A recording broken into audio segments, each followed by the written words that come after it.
ఇది చెరగని ప్రేమకు శ్రీకారం, ఇది మమతల మేడకు ప్రాకారం,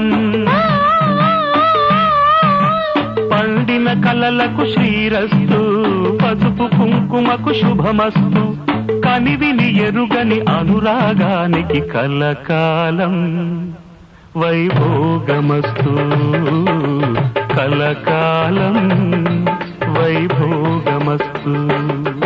ఇది చెరగని ప్రేమకు శ్రీకారం, ఇది మమత